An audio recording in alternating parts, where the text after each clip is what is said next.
Come with me.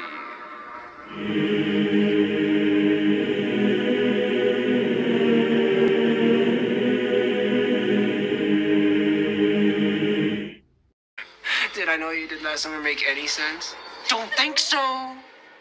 Alright, look, I know I harp on remakes a lot, and for good reason, but 1997's I Know What You Did Last Summer, yes, we have to distinguish like this these days, is a film that, despite all its convoluted logic and complicated execution of a story and plot, is still special to me in a way. Swing! Swing! Gotta be easy with the crude humor so early in the video. I'll even be generous now and let the one sequel pass, as bad as it was. But really, did we need any more? I guess I shouldn't be so surprised these days to learn of yet another chapter is on its way. What did you do last summer?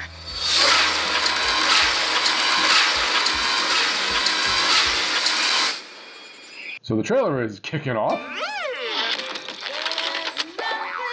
They certainly know how to get our attention. In all seriousness, as cringy of a delivery as the dialogue is, it's kind of a clever way to play it out alongside the narration she's listening to. It is a bit clunky, but really, it's the fisherman here. How critical can I be? And while we're on this subject, who can this possibly be?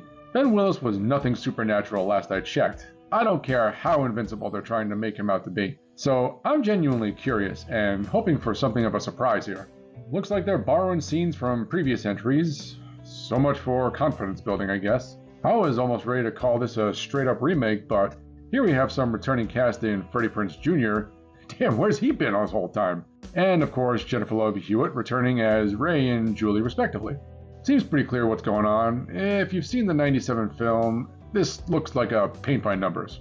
I'm seeing plenty of bathroom breaks on the horizon. Please, oh please, movie gods, let there be something more than we're not seeing here. I mean, I'll take crappy and new over recycled goo any day. At least it shows they're trying. Looking back on the first two films, it was genuine 90s cheese, which had its own kind of charm, don't you think? Yes, it was corny, and it was also at the latter end of the slasher genre, but it had an authentic feel all its own.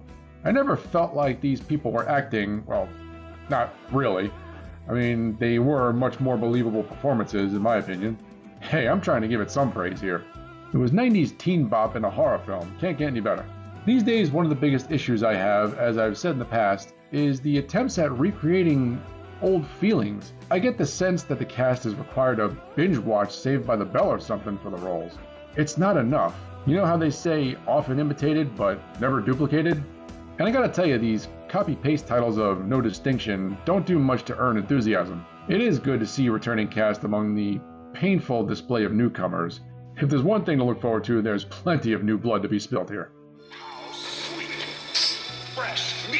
For what it's worth, it does feel like it's trying to reach back for the classic tone, but like I said, the best it could do is cosplay the fading slasher craze of the 90s.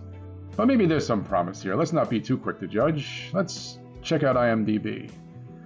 Let's see what we got going on here. Oh boy. Well, here's hoping. On the plus side, I don't think it can get any worse than where we left off. I feel like we can only go up from here, so at least there's that. Fingers crossed as always. You should probably cross dicks too. And I do know what they did many summers ago. Only question is, what's going to happen this July?